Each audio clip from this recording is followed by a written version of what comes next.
Hi guys what's up. कैसे हैं आप सब लोग। उम्मीद करता हूँ आप सब लोग अच्छे होंगे और आपकी पढ़ाई भी अच्छी चल रही होगी।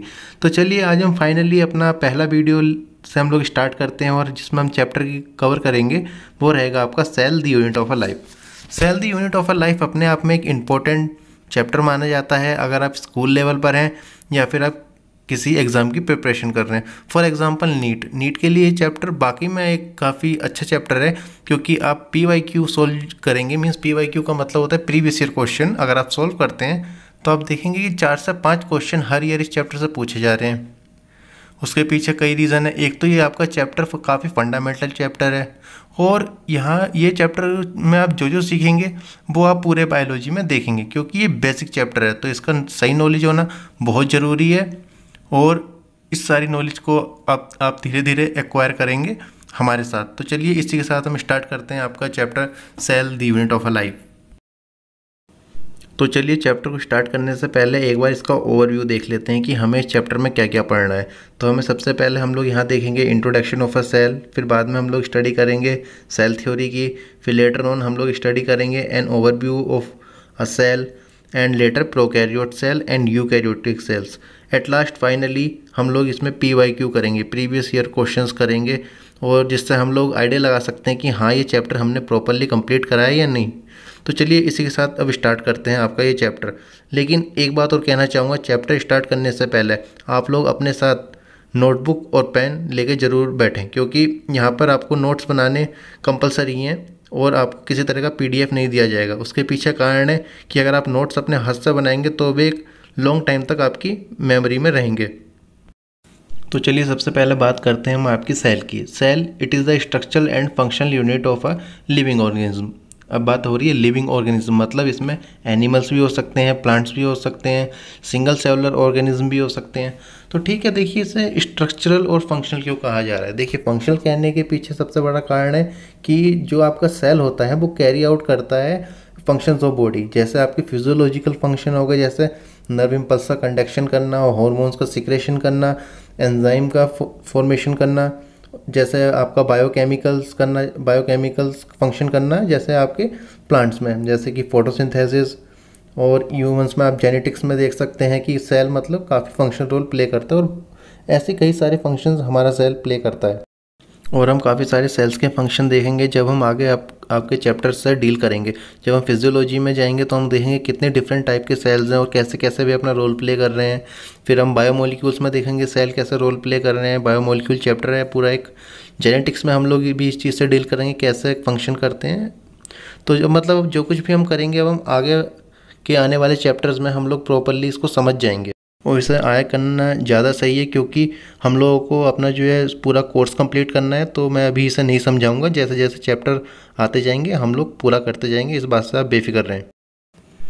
फिर आप एक टर्म देखिए साइटोलॉजी। साइटोलॉजी क्या होता है? Study of cell structure is known as cytology. और आपको ध्यान रखना है एक फेमस इंडियन साइटोलॉजिस्ट हैं AK शर्मा, अरुण कुमार शर्मा, जिनकी ये फ़ोटो आपको दिख रही है आपकी स्लाइड में।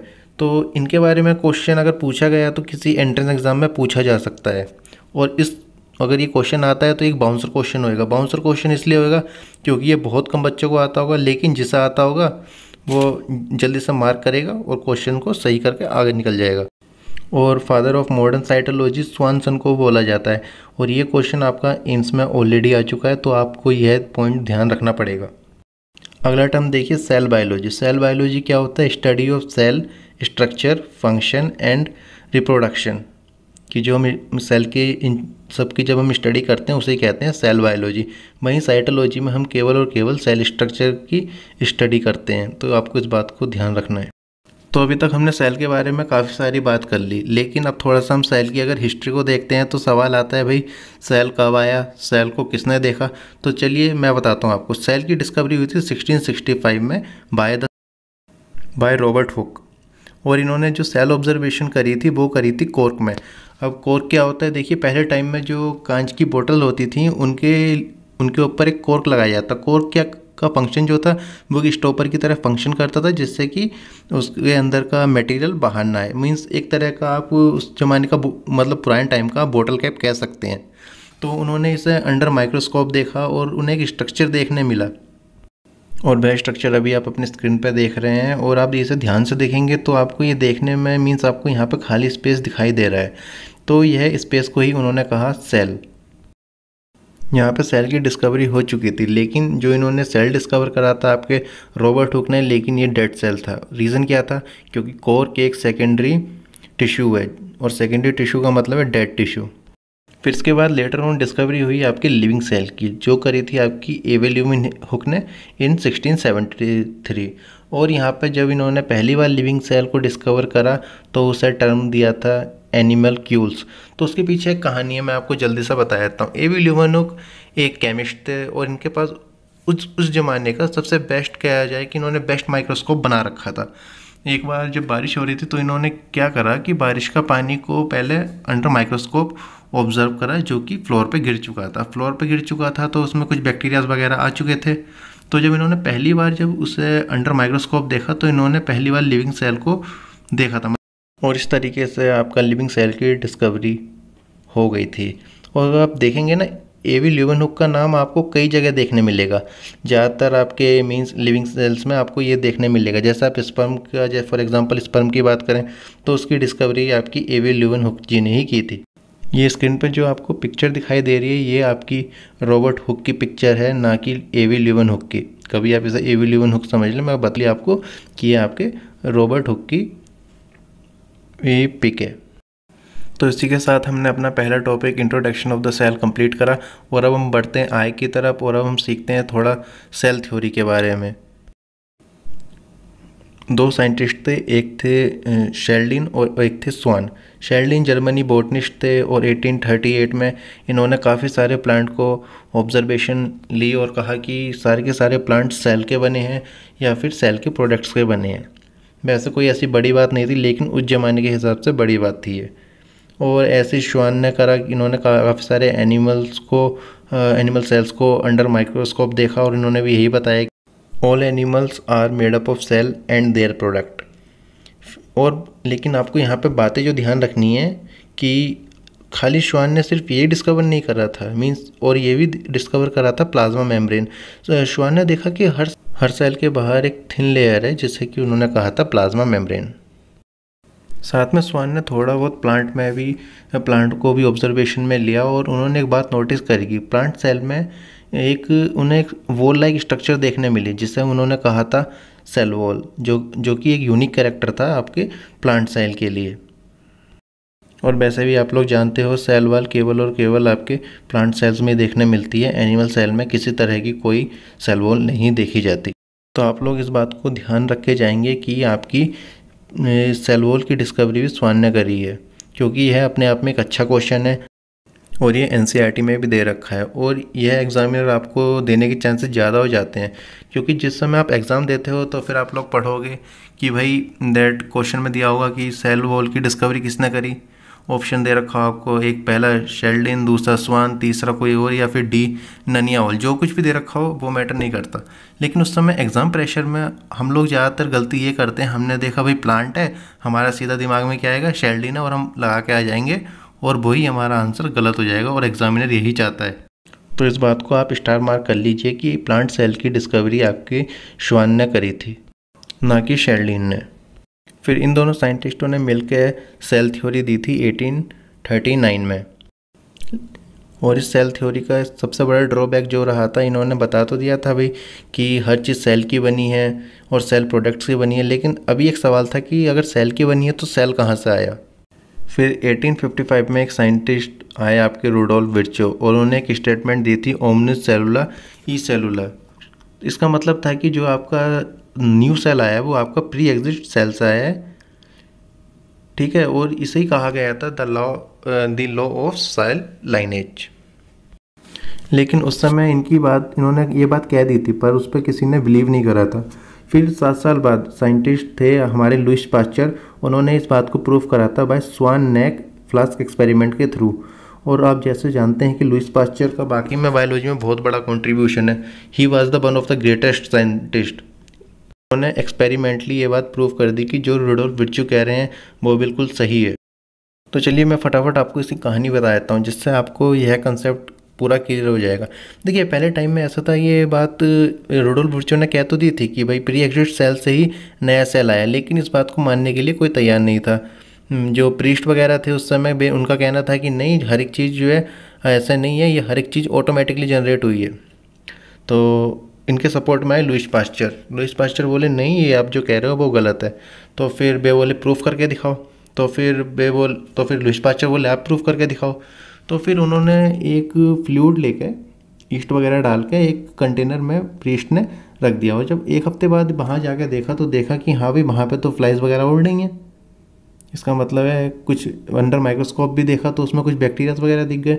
तो फिर वहाँ पे उन लोगों ने बोला कि देखो भाई ये लाइफ आ गई है इसमें, और लाइफ ऑटोमेटिकली आई है। तो लुईस पास्चर जी ने बताया कि ये आपने जो है यहाँ पर इसे पूरा ओपन है ये, तो इसमें बैक्टीरियाज का आना संभव है। फिर उन्होंने अपने लुईस पास्चर ने एक्सपेरिमेंट करके दिखाया था, जिस एक्सपेरिमेंट को कहते हैं स्वान नेक फ्लास्क एक्सपेरिमेंट। तो इसमें क्या करा था इन्होंने, जो कुछ भी मटेरियल था उसे पहले फ्लास्क में हीट करा। फिर हीट करने के बाद क्या हुआ, इन्होंने एक जो इसमें फ्लास्क लिया था वो स्वान नेक की तरह था, ठीक है। अब वो हीट करा, उसके सारे बैक्टीरिया किल हो गए और एक हफ्ते के लिए वहीं छोड़ दिया। और उसमें जब एक हफ्ते बाद वहाँ जाके देखा तो अंडर माइक्रोस्कोप देखा तो उसमें कोई सी तरह का कोई बैक्टीरिया वगैरह देखने नहीं मिला था, जिससे ये साबित हो चुका था कि हाँ भाई लाइफ ऐसा ऑटोमेटिकली तो जनरेट हुई नहीं है। और इस तरीके से लुईस पास्चर ने अपने आप को प्रूफ कर दिया था कि जो रुडोल्फ विर्चो कह रहे हैं वे सही कह रहे हैं और इसमें कुछ गलत नहीं है। मेरे हिसाब से इस एक्सपेरिमेंट को करने के बाद रुडोल्फ विर्चो ने पक्का लुईस पास्चर को पार्टी दी होगी। खैर dates a part of a job. चलिए अब आगे बढ़ते हैं। एक एक्स्ट्रा स्टॉक पॉइंट आप अपने ध्यान में रखिए, और ये मैंने अपने देखिए कितने प्यारे प्यारे हाथों से आप लोगों के लिखा है, ओमनी बाइबम एक्स वीवो। यह है आपका लुईस पास्चर का स्टेटमेंट दिया हुआ था जैसे रुडोल्फ विर्चो ने दे रखा था। और रुडोल्फ विर्चो और ओमनी बाइबम एक्स वीवो का मतलब होता है लाइफ कम फ्रॉम लाइफ। बस ये बात आप लोग ध्यान रख लीजिए, हो सकता है कभी एग्जाम में पूछ ले। और देखिए नॉलेज गेन करने में कुछ ज़्यादा नहीं है, कुछ एक्स्ट्रा चीज़ सीख लोगे, अच्छा है, काम आएगी। फिर हमें जवाब मिल चुका था कि भाई सेल आपका प्री एग्जिस्ट सेल से आया था, तो फिर से आपकी जो सेल थ्योरी थी उसे मॉडिफाई करा गया, ठीक है। और इसे आप कह सकते हैं मॉडर्न सेल थ्योरी कहा जाता है, या फिर इसे आपका सेल प्रिंसिपल कहा जाता है। और इसमें कुछ नए पॉइंट्स ऐड हो गए थे, जैसे कि cell is the structure and functional unit of a life, ये पहले भी था और अभी भी है। और दूसरा all living organism are composed of a cell, ये भी वही पॉइंट है। Cell is the smallest unit in which life exist, यह भी वही था। Cell does not arise de novo और ऑटोमेटिकली, ठीक है। ये पॉइंट इसमें एक नया जोड़ा गया था। Each cell are consist of a living fluid and nucleus. Cell so independent existence and perform their essential function. देखिए इसमें कुछ एक्सेप्शंस भी हैं, एक्सेप्शंस बायरस, क्योंकि देखिए सेल थ्योरी में आखिरी का पॉइंट देखेंगे आप जिसमें लिखा है cell shows independent existence and perform their essential function. लेकिन वायरस कभी भी अपना इंडिपेंडेंट एग्जिस्टेंस नहीं करता और ना ही वह फंक्शन परफॉर्म कर पाता। उसे वायरस को काम करने के लिए एक होस्ट की ज़रूरत पड़ती है। और सेकेंड एक्सेप्शन है आपका आरबीसी और साइप ट्यूब।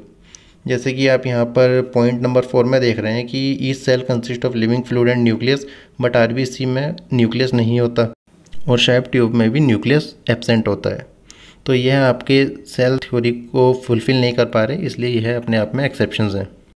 और बायो और केमिस्ट्री ऐसे सब्जेक्ट हैं जिनमें आपको एक्सेप्शंस पे ज़्यादा ध्यान रखना पड़ेगा, क्योंकि क्वेश्चन ज़्यादातर एक्सेप्शन से ही क्रिएट होते हैं।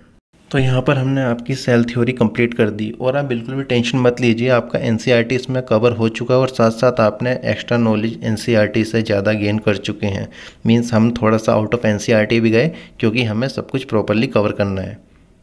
सेक्शन में बताइएगा कि आपको इन भाई साहब का डांस कैसा लगा। मेरे को तो बढ़िया लगा, और आप लोग भी अपने अपने व्यूज़ ज़रूर दीजिए। तो चलिए अब अगला टॉपिक हम लोग देखते हैं, overview of the cell. Overview of the cell अपने आप में एक अच्छा और इम्पोर्टेंट टॉपिक है, लेकिन इसमें कुछ ऐसा नहीं है जो कि आपको कुछ डिटेल में समझाया जाए, क्योंकि इसमें ज़्यादातर आपके एग्जांपल कवर कर रहे हो, और एग्जांपल्स मैं आपको वो सारे के सारे बता दूंगा, और थोड़े बहुत मैं एग्जांपल एनसीईआरटी के बाहर से भी लूँगा, और कुछ एग्जांपल ऐसे रहेंगे जो आपके एग्ज़ाम में पहले आ चुके हैं लाइक एम्स और जिपमर, और कुछ एग्जाम्पल ऐसे भी लेंगे जो शायद आ सकते हैं। तो मीन्स हम थोड़ा सा इसमें आउट जाएंगे, और ये पूरा का पूरा टॉपिक आप ये समझ लीजिए, पूरा का पूरा टॉपिक आपका जैसे कहते हैं ना कि वो बार बार रट्टा मारने वाला टॉपिक है, तो ये वही है। ओवरव्यू ऑफ अ सेल पूरा का पूरा रट्टाफिकेशन टॉपिक है। In human body, 200 type of cell are found. In eukaryotes and prokaryotes contain a cytoplasm. Prokaryotic cell do not have membrane bound organelle. Ribosome are the non-membrane bound organelle found in both eukaryote and prokaryote. ये वाली line ribosomes are non-membrane bound organelle found in eukaryote and prokaryote, ये line important है और ये बहुत बार exam में पूछी जा चुकी है आपके नीट एग्जामिनेशन में. In animal cells non membrane bound organelle ribosome and centriole are found. वरना एनिमल सेल में जितनी भी आपको ऑर्गेनली मिलेंगी वे आपकी मेम्ब्रेन बाउंड होंगी, सिर्फ और सिर्फ आपकी राइबोसोम और सेंट्रियोल को छोड़ के. तो बताइए इन सारे टॉपिक में कोई भारी टॉपिक है जिससे कि आपको लगे कि हाँ ये याद नहीं होगा. देखिए माइकोप्लाज्मा आपका स्मॉलेस्ट सेल है जिसकी आपका 0.3 माइक्रोमीटर का होता है और यह ऐसा सेल है जिसमें कि सेल वॉल एब्सेंट होती है. ठीक है, mycoplasma is the smallest cell in which cell wall is absent. अगर आपसे एग्जामिनर पूछ लेता है, ठीक है, कि आप स्मॉलेस्ट सेल बताइए जिसमें आपका सेल वॉल प्रेजेंट है, तो फिर आपका जवाब रहेगा डायलिस्टर न्यूमोसिंटिस बैक्टीरिया. यह आपका लास्ट पॉइंट में है और यहाँ पे स्पेलिंग सही कर लीजिएगा. यहाँ पे न्यूमोसिंटिस में एक ही जगह आपको एस करना है. जो करेक्ट स्पेलिंग होगी आपकी PNEUMOSINTS. ठीक है, तो यहाँ पे आप स्पेलिंग करेक्ट कर लेंगे. फिर अगला एग्जांपल देखते हैं आपका बैक्टीरिया जो कि होता है आपका 3 to 5 माइक्रोमीटर्स का लार्जेस्ट आइसोलेटेड सेल. आप जानते ही हैं ओस्ट्रिचेक सेल है जो कि आपको यहाँ पर डायग्राम में नीचे की ओर दिखा रखा है. चलिएगा फोर्थ एग्जांपल की तरफ बढ़ते हैं जो कि है आपका आरबीसी मतलब रेड ब्लड सेल जो कि 7 माइक्रोमीटर का होता है डायामीटर में. ध्यान रखिएगा, अगर आपको फंसा सकता है इस क्वेश्चन में. अगर एग्जामिनर पूछ रहा है कि आप आरबीसी की रेडियस बताओ तो आपका आंसर होएगा 3.5 माइक्रोमीटर. अगर आपसे एग्जामिनर कह रहा है कि आरबीसी की डायामीटर बताओ तो आपका आंसर रहेगा 7 माइक्रोमीटर. फिर देखिए अगला एग्जांपल, लॉन्गेस्ट सेल होती है आपकी नर्व सेल. WBC आपकी अमीबॉइड शेप होती है और आपकी लॉन्गेस्ट प्लांट सेल जो कि होती है फाइबर ऑफ रेमी में 55 सेंटीमीटर तक की ये लॉन्गेस्ट प्लांट सेल है. और आपकी अगर पूछा जाए लार्जेस्ट यूनिसेलुलर प्लांट तो आप बताएंगे एसिटाबुलेरिया जो कि आपका 11 to 14 सेंटीमीटर होता है. इसी के साथ हमारा topic overview of the cell यहाँ पे हम कंप्लीट कर चुके हैं और हमने यहाँ पे सारे एग्जांपल देख लिए हैं. आपके एनसीईआरटी के भी देख लिए और थोड़े बहुत एनसीईआरटी से बाहर के एग्जांपल्स भी देख लिए हैं जो बाकी में अपने आप में इम्पोर्टेंट एग्जांपल है. तो इसी के साथ हम लोग आज का वीडियो को एंड करते हैं और आज हमने जो 3 टॉपिक करे हैं आप उसका रिविज़न कीजिए और हम जल्दी मिलते हैं आपके साथ नए वीडियो के साथ जिसमें हम लोग आपका कंप्लीट प्रोकैरियोटिक कर देंगे एक वीडियो में और उससे अगले वीडियो में हम लोग यूकैरियोट करेंगे कंप्लीट जिसमें कि आपकी करीब करीब 2 वीडियो रहेंगे. फिर उसके बाद हम लोग करेंगे आपके PYQ. तो चलिए इसी के साथ थैंक यू. अगर आपको वीडियो अच्छा लगा है तो प्लीज़ लाइक करें, सब्सक्राइब करें और शेयर करें.